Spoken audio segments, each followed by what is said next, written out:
और अब खबर पीएम मोदी लंदन दौरे की। दरअसल भारतीय समय के अनुसार रात के करीब 12:30 बजे के आसपास पीएम मोदी लंदन पहुंचे। एयरपोर्ट पर पीएम मोदी का भव्य तरीके से स्वागत किया गया। प्रधानमंत्री मोदी ने भारतीयों से भी इस बीच मुलाकात की। पीएम से मिलने के लिए भारी संख्या में प्रवासी भारतीय पहुंचे थे और प्रधानमंत्री ने उनसे मुलाकात की, उनका अभिवादन किया। ये तस्वीरें आप देख रहे हैं। इसके बाद वो आगे बढ़ गए।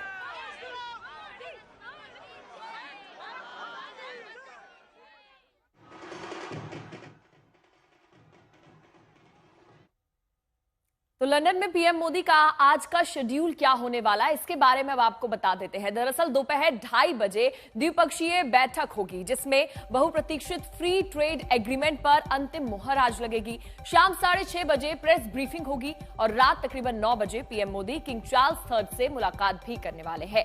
फिर रात के 10:30 बजे वो मालदीव के लिए रवाना हो जाएंगे। इसी के साथ प्रधानमंत्री का ये बेहद ही खास दौरा है, क्योंकि इसमें बहुप्रतीक्षित मुक्त व्यापार समझौते पर दस्तखत होंगे। बहुत आसान शब्दों में अब समझते हैं कि ये मुक्त व्यापार समझौता आखिर है क्या।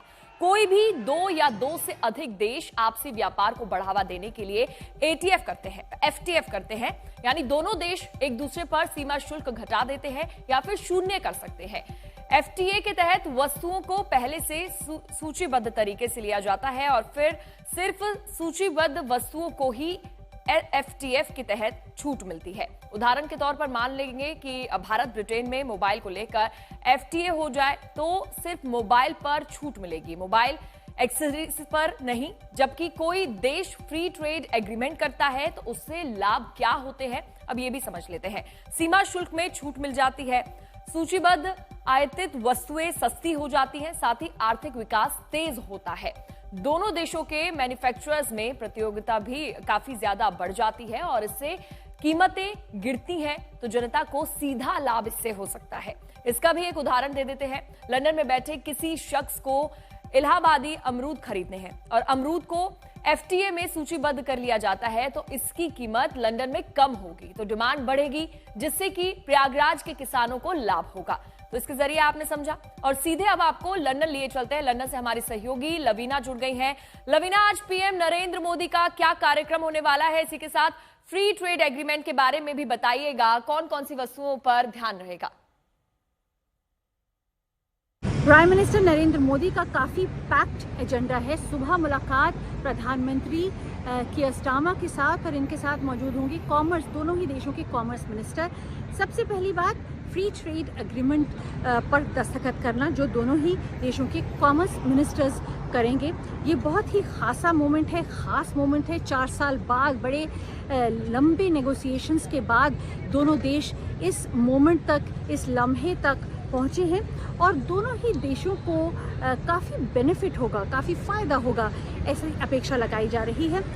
ब्रिटेन की अगर बात करें तो ये अपेक्षा है कि 2035 तक 4.8 बिलियन पाउंड्स के यहाँ पे इकोनॉमिक इंजेक्शन इनकी यहाँ की इकोनॉमी को मिलेगा, जो बहुत ज़रूरत है ब्रिटेन को। और भारत में उन्हें मिलेगा एक बहुत ही बड़ा मार्केट और भारत को यूके में मिलेगा एक बहुत ही हाई वैल्यू मार्केट। ब्रिटेन की स्कॉच विस्की मार्केट, जो स्कॉच विस्की इंडस्ट्री है, उसमें बहुत फ़ायदा होने की अपेक्षा है, क्योंकि 150% जो ड्यूटी लगती है वो इमीडिएटली 75% पर आ जाएगी और उसके बाद over a period of time 40% तक पहुंचने की इसमें आशा है।